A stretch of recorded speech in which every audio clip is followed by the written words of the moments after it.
Hello student, कैसे हैं आप सभी? आई होप सभी अच्छे होंगे। आपकी एग्ज़ाम आई गई है 27 28। आपकी एग्ज़ाम है। Wish you very very all the best कि आपने अच्छे से प्रिपरेशन की होगी। और एग्ज़ाम रिवाइज़र पर आप सभी का स्वागत है। आपने एग्ज़ाम रिवाइज़र पर जितनी भी पीवाईक्यू की हमारी हिंदी की सीरीज हुई है वो सभी देखी होंगी, ठीक है। और मैं आशा करती हूँ कि सभी के लिए हेल्पफुल हो, वो मददगार साबित हो। आप क्वेश्चन वही आए जो हमने पीवाईक्यू में किए हैं, सारे के सारे, ठीक है। और वही आएंगे, आप बिल्कुल ना घबराएं। इजीली आप अच्छे से पेपर देने जाएं। सेंटर पर, एग्ज़ाम सेंटर पर थोड़ी देर पहले ही पहुँचे, जैसा कि आप सभी को पता है, ठीक है। तो चलिए हम स्टार्ट करते हैं। जिन भी स्टूडेंट ने देखी नहीं है तो वो एक बार फटाफट से इसे स्पीड बढ़ाकर एक बार रिवाइज कर लें, ठीक है। तो हम स्टार्ट करते हैं हमारा फर्स्ट क्वेश्चन। पठनीय शब्द के अंत में कौन सा प्रत्यय लगा हुआ है? पठनीय शब्द के अंत में कौन सा प्रत्यय लगा हुआ है? ऑप्शन ए निय प्रत्यय, ऑप्शन बी य प्रत्यय, ऑप्शन सी अनिय प्रत्यय, ऑप्शन डी ईय प्रत्यय। चलिए फटाफट से आंसर दें। सारे जो क्वेश्चन है वो पीवाईक्यूज हैं।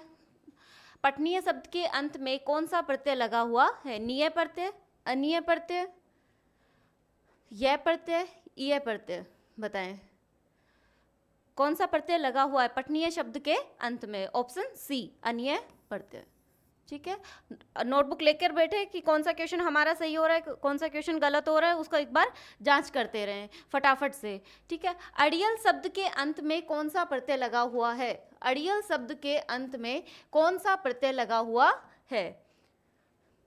अड़ियल शब्द के अंत में कौन सा प्रत्यय लगा हुआ है? ऑप्शन ए यल प्रत्यय, ऑप्शन बी ईयल प्रत्यय, ऑप्शन सी लय प्रत्यय, ऑप्शन डी ए प्रत्यय।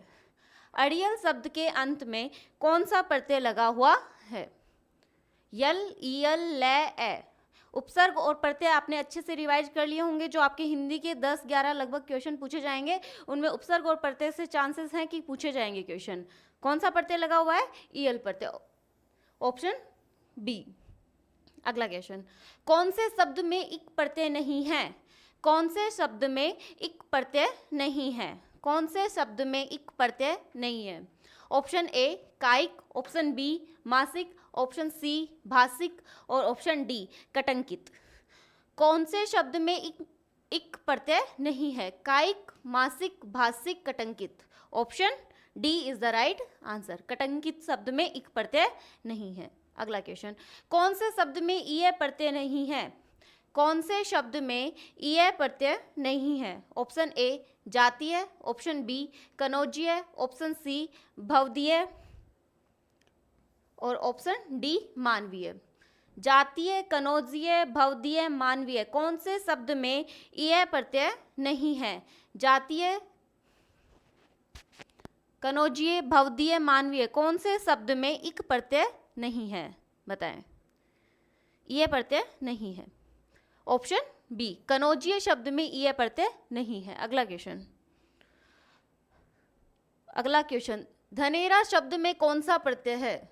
धनेरा शब्द में कौन सा प्रत्यय है? एरा, आ, रा या फिर एरा? धनेरा शब्द में कौन सा प्रत्यय है? ऑप्शन ए एरा प्रत्यय।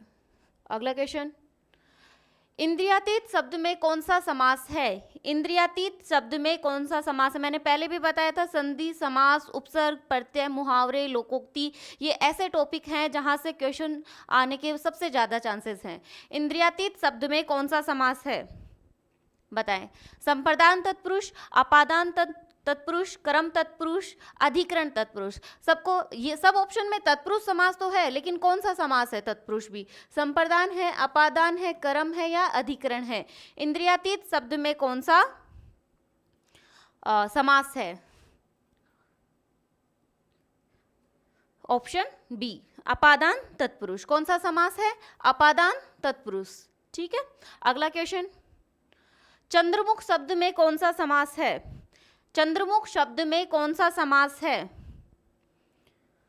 बहुब्रीहि समास, अवयवी भाव समास, द्विगु समास, कर्मधारय समास।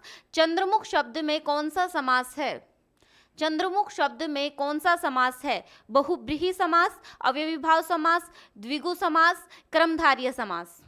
बताएं, चंद्रमुख शब्द में कौन सा समास है? कर्मधारय समास। Option D is the correct answer. कर्मधारय समास, चंद्रमा के समान मुख वाला कर्मधारय समास जिसमें विशेषण की विशेषता बताई जाए। ठीक है, ध्यान रखना। अगला क्वेश्चन, निम्नलिखित में से कौन सा द्वंद्व समास का उदाहरण नहीं है? निम्नलिखित में से कौन सा द्वंद्व समास का उदाहरण नहीं है? निम्नलिखित में से कौन सा द्वंद्व समास का उदाहरण नहीं है? नहीं है, देखना, दूध रोटी, आय व्यय, पचरंगा, राधा कृष्ण। दूध रोटी, आय व्यय, पचरंगा, राधा कृष्ण। निम्नलिखित में से कौन सा द्वंद्व समास का उदाहरण नहीं है? बताएं, दूध रोटी, आय व्यय, पचरंगा, राधा कृष्ण। द्वंद्व समास जिसमें और, या, व आदि शब्द आए वो क्या, कौन सा समास होता है? द्वंद्व समास होता है। तो देख लीजिए, दूध और रोटी, आय और व्यय, पचरंगा। ऑप्शन सी, ऑप्शन सी पचरंगा। ठीक है, पचरंगा करेक्ट आंसर है। ये बताएं, पचरंगा में कौन सा समास है? आप मुझे कमेंट बॉक्स में लिख के बताएं, पचरंगा में कौन सा समास है? द्विगु है, तत्पुरुष है, कर्मधारय है, बहुब्रीहि है, कौन सा समास है? जैसे द्वंद्व समास पचरंगा में नहीं है, तो ऑप्शन सी में कौन सा समास आएगा? ठीक है, अगला क्वेश्चन, करण तत्पुरुष है। करण तत्पुरुष है, कौन से ऑप्शन में तत्पुरुष समास का करण तत्पुरुष पूछा है? मुंह मांगा, स्वर्ग प्राप्त, सीताराम, सपरिवार। ऑप्शन ए मुंह मांगा, ऑप्शन बी स्वर्ग प्राप्त, option C Sitaram, option D सपरिवार। करण तत्पुरुष है। करण तत्पुरुष का चिन्ह कौन सा होता है? जब हम कारक देख रहे थे तो कारक में कर्ता ने कर्म को करण से आना चाहिए। देखिए, करण तत्पुरुष है option A. Option A is the correct answer, मुंह से मांगा। तो ऑप्शन ए जिन्होंने किया है वो करेक्ट है। अगला क्वेश्चन, कर्मधारय समास है। कर्मधारय समास है, ये रसोई घर जो ऑप्शन है वो नीचे लिख लेना। कर्मधारय समास है, ऑप्शन ए पॉकेट मार, ऑप्शन बी नवयुवक, ऑप्शन सी रोगग्रस्त, ऑप्शन डी रसोई घर। कर्मधारय समास है, ऑप्शन ए पॉकेट मार, ऑप्शन बी नवयुवक, ऑप्शन सी रोगग्रस्त, ऑप्शन डी रसोई घर। कर्मधारय समास है, कर्मधारय समास है पॉकेट मार, पॉकेट को मारने वाला कर्मधारय विशेषता बता रहे हैं। ठीक है, पॉकेट को मारने वाला पॉकेट मार। अगला देखो, नवयुवक, नवयुवक। अगला रोगग्रस्त, फिर रसोईघर। बताएं, कर्मधारय समास है ऑप्शन बी नवयुवक। कर्मधारय समास बताया मैंने, जो शब्द विशेषण की विशेषता बताते हैं, विशेष्य और विशेषण होते हैं, उपमान या उपमेय होता है कर्मधारय समास में। Option B is the correct answer. निम्न में से भाववाचक संज्ञा कौन सी है? निम्न में से भाववाचक संज्ञा कौन सी है? ऑप्शन पढ़िए फटाफट। ऑप्शन ए शुभ, ऑप्शन बी संकोची, ऑप्शन सी शरीफ, ऑप्शन डी परेशानी। निम्न में से भाववाचक संज्ञा कौन सी है? शुभ, संकोची, शरीफ, परेशानी। शुभ, संकोची, शरीफ, परेशानी। भाववाचक संज्ञा जब हमने फर्स्ट क्लास में सारे संज्ञा से रिलेटेड लगभग 30 क्वेश्चन पीवाईक्यू करवाए थे। बताएं, शुभ, संकोची, शरीफ, परेशानी, भाववाचक संज्ञा कौन सी है? ऑप्शन बी संकोची। Option B is the correct answer. भाववाचक संज्ञा अमूर्त भाव को बताती है। वह जिस दिन आएगा में कौन सा कारक है? वह जिस दिन नहीं है, सॉरी, वह 10 दिन में आएगा। यहाँ हो गया, वह 10 दिन में आएगा में कौन सा कारक है? वह 10 दिन में आएगा में कौन सा कारक है? कर्म कारक, ऑप्शन ए कर्म कारक, ऑप्शन बी अधिकरण कारक, ऑप्शन सी संबंध कारक, ऑप्शन डी संप्रदान कारक। वह 10 दिन में आएगा में कौन सा कारक है? कर्म, अधिकरण, संबंध, संप्रदान। कारक चिन्ह याद कर लीजिए। कारक चिन्ह से सभी क्वेश्चन जो होंगे जो कारक से रिलेटेड आएंगे वो सारे सोल्व हो जाएंगे, और कारक चिन्ह से आपके तत्पुरुष समास के जो जितने भी क्वेश्चन आएंगे वो भी सारे सोल्व हो जाएंगे। बताएं, वह 10 दिन में आएगा कौन सा कारक है? अधिकरण कारक के चिन्ह कौन से होते हैं? में और पे और पर। जब ये वर्ड आए तब होता है अधिकरण कारक। तो वह 10 दिन में आएगा, में आएगा, कौन सा कारक? अधिकरण कारक। Option B is the correct answer. अगला क्वेश्चन, वर्षा रुक गई और मोर नाच उठे, वाक्य में कौन सा अवयव है?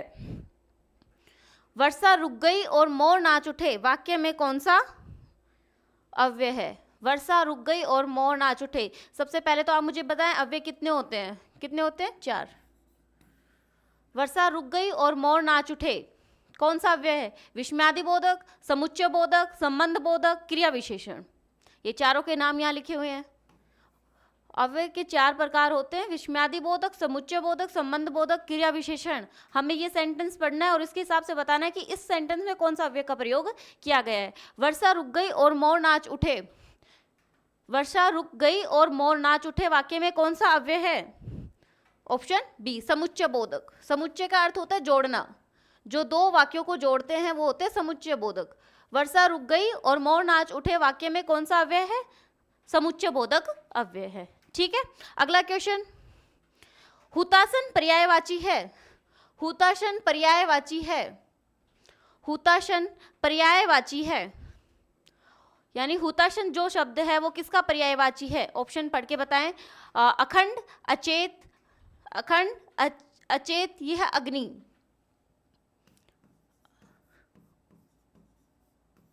और अकाल। ऑप्शन ए अखंड, ऑप्शन बी अचेत, ऑप्शन सी अग्नि और ऑप्शन डी अकाल। हुतासन पर्यायवाची है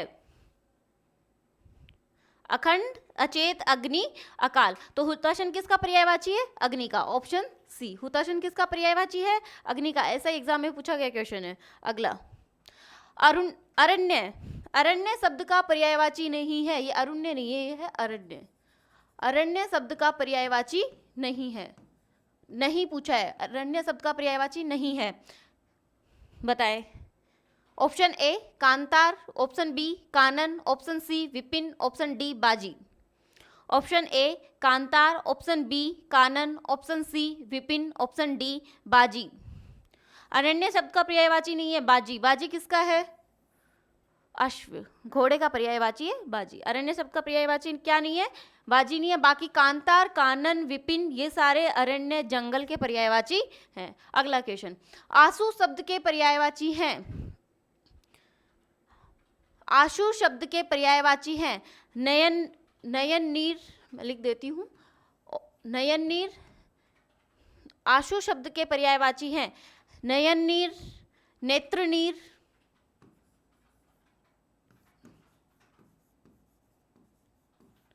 नयन नीर, नेत्र नीर और नेत्रवारी या उपयुक्त सभी। बताएं। आंसू शब्द के पर्यायवाची हैं नयन नीर, नेत्र नीर, नेत्रवारी या उपयुक्त सभी। आंसू शब्द के पर्यायवाची हैं नयन, नेत्र, नेत्र सभी से स्टार्ट हो रहे हैं। Option D is the correct answer. सारे जो पर्यायवाची हैं वो किसके पर्यायवाची हैं? आंसू शब्द के। नयनवीर, नेत्रनीर और नेत्रवारी। सत्कार का विलोम शब्द है। सत्कार का विलोम शब्द है, बताएं। सत्कार का विलोम शब्द है तिरस्कार, असत्कार, निसत्कार या फिर सत्कार। सत्कार का विलोम शब्द है तिरस्कार, असत्कार, निसत्कार, सत्कार। साफ दिखाई दे रहा है सत्कार का विलोम शब्द तिरस्कार। Option A is the correct answer. अगला क्वेश्चन, अगला क्वेश्चन, सुरति का विलोम शब्द है सुरति। सुरति का विलोम शब्द है असुरति, निसुरति, निरति या फिर रति। सुरति का विलोम शब्द है, मैंने बताया था अगर शब्द तत्सम है तो उसका विलोम शब्द भी कैसा होगा? तत्सम होगा। अगर शब्द तद्भव है तो उसका विलोम शब्द भी कैसा होगा? तद्भव होगा। बताएं। सुरति का विलोम शब्द है ऑप्शन सी निरति। सुरति का विलोम शब्द है निरति। अगला क्वेश्चन, समष्टि का विलोम है। समष्टि का विलोम है, समष्टि का विलोम है। ऑप्शन ए व्यष्टि, ऑप्शन बी असमष्टि, ऑप्शन सी समस्त और ऑप्शन डी संक्षिप्त। व्यष्टि, असमष्टि, संक्षिप्त, समस्त और संक्षिप्त। समष्टि का विलोम है व्यष्टि, असमष्टि, समस्त और संक्षिप्त। बताएं।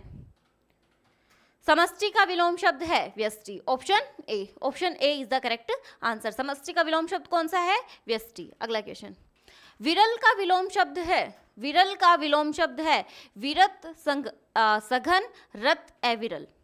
विरल का विलोम शब्द है विरल, option A Virat, option B सघन, ऑप्शन सी रत और ऑप्शन डी अविरल। तो विरल का विलोम शब्द है ऑप्शन सी सघन। विरल का विलोम शब्द है ऑप्शन सी बी सघन। अगला क्वेश्चन। वह अपने विषय का पूर्ण अभिज्ञ है, रेखांकित शब्द का विलोम शब्द है। रेखांकित शब्द कौन सा इसमें? अभिज्ञ। वह अपने विषय का पूर्ण अभिज्ञ है, रेखांकित शब्द का विलोम शब्द है। वह अपने विषय का पूर्ण अभिज्ञ है, रेखांकित शब्द का विलोम शब्द है सर्वज्ञ, अल्पज्ञ, अनभिज्ञ या फिर विज्ञ। सर्वज्ञ, अल्पज्ञ, अनभिज्ञ या फिर विज्ञ। बताएं। वह अपने विषय का पूर्ण अभिज्ञ है, वह अपने विषय का पूर्ण अभिज्ञ। अभिज्ञ शब्द का विलोम शब्द बताना है। बताएं। सर्वज्ञ, अल्पज्ञ, अनभिज्ञ या विज्ञ। Option C. Option C is the correct answer. अभिज्ञ शब्द का विलोम शब्द क्या होगा? अनभिज्ञ। अगला क्वेश्चन। निम्न में से कौन सा विलोम युगम ठीक नहीं है? ठीक है। निम्न में से कौन सा विलोम युगम ठीक है? बताएं। ऑप्शन ए अपव्यय, मितव्यय, ऑप्शन बी आज्ञा, निंदा, ऑप्शन सी उपकार, भलाई और ऑप्शन डी ईर्ष्या, द्वेष। ये द्वेष है। बताएं। अपव्यय, मितव्यय, आज्ञा, निंदा, उपकार, भलाई, ईर्ष्या, द्वेष, कौन सा विलोम युग्म ठीक है? ठीक है बताना है। बताएं। ऑप्शन ए अपव्यय का विलोम शब्द क्या होगा? मितव्यय। अपव्यय का विलोम शब्द मितव्यय। Option A is the correct answer. अगला क्वेश्चन। इनमें से कौन सा विलोम युग्म सही नहीं है? इनमें से कौन सा विलोम युग्म सही नहीं है? संपत्ति, विपत्ति, इष्ट, अनिष्ट, उर्वर, उसर, अचल, अविचल। सही नहीं है, सही नहीं है बताना है। इनमें से कौन सा विलोम युग्म सही नहीं है? संपत्ति, विपत्ति, इष्ट, अनिष्ट, उर्वर, उसर, अचल और अविचल। बताएं। ऑप्शन ए संपत्ति, विपत्ति। संपत्ति, विपत्ति। Option A is the correct answer. कौन सा विलोम युग्म सही नहीं है? संपत्ति, विपत्ति। बाकी इष्ट, अनिष्ट, उर्वर, उसर, अचल, अविचल ये सारे सही है। अगला क्वेश्चन। इनमें से कौन सा शब्द पंख से संबंध नहीं है? इनमें से कौन सा शब्द पंख से संबंध नहीं है? अनेकार्थक शब्द आपने रिवाइज कर लिए होंगे, उसमें से ये क्वेश्चन है। इनमें से कौन सा शब्द पंख से संबंध नहीं है? ऑप्शन ए कीचड़, ऑप्शन बी दलदल, ऑप्शन सी पंचक, ऑप्शन डी पाप। ऑप्शन ए कीचड़, ऑप्शन बी दलदल, ऑप्शन सी पंचक, ऑप्शन डी पाप। कौन सा शब्द पंख से संबंध नहीं है? बताएं। कौन सा शब्द पंख से संबंध नहीं है? कीचड़, दलदल, पंचक, पाप। पंख से संबंध नहीं है, पंचक। बाकी सारे पंख के अनेकार्थक शब्द हैं। ठीक है। ऑप्शन सी जो होगा वो आपका रॉन्ग हो जाएगा, गलत हो जाएगा। अगला क्वेश्चन। इनमें से कौन सा शब्द अनेकार्थी शब्द हरि से संबंध नहीं है? इनमें से कौन सा शब्द अनेकार्थी शब्द हरि, हरि से संबंध नहीं है?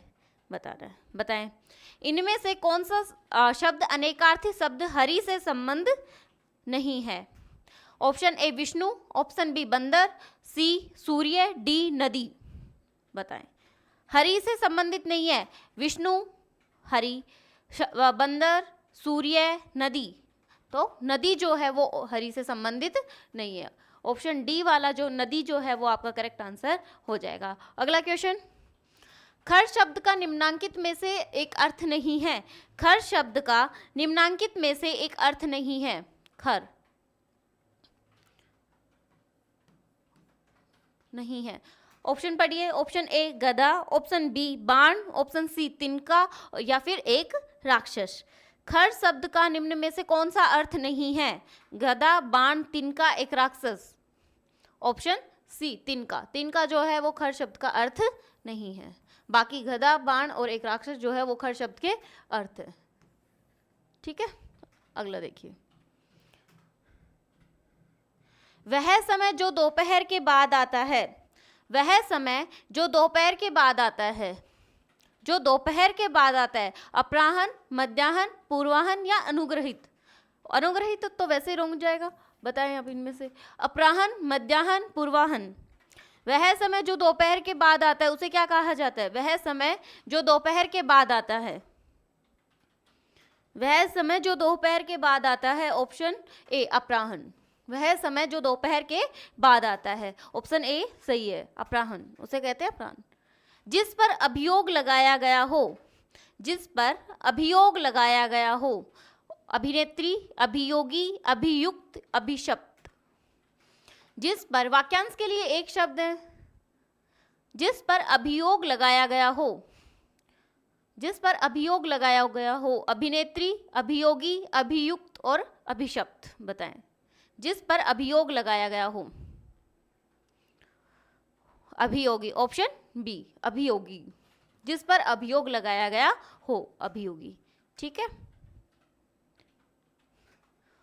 चलिए ये अपने कुछ क्वेश्चन थे, लगभग 30 क्वेश्चन थे। आई होप आप सभी के कंप्लीट सही हुए होंगे, सारे के सारे सही हुए होंगे। ठीक है, और जल्दी से जल्दी हम यहाँ PYQ करवा रहे हैं, तो जितना जल्दी हो सके हम जल्दी जल्दी PYQ करवा रहे हैं। अगर आपको एक्सप्लेनेशन की कोई क्लास चाहिए कि ये जो टॉपिक है इन्हें एक्सप्लेनेशन में फॉर्म में पढ़ाना है, तो आप कमेंट बॉक्स में कमेंट ज़रूर करके बताएं कि मैम ये आप पढ़ा दें। ठीक है, और जैसा कि मैं हर वीडियो में बोलती हूँ, एक बार जो हमारा डिजिटल प्लेटफॉर्म है एग्ज़ाम रिवाइज़र, उसको ज़रूर सब्सक्राइब करें, जिससे आपको नोटिफिकेशन टाइम टू टाइम मिल जाए।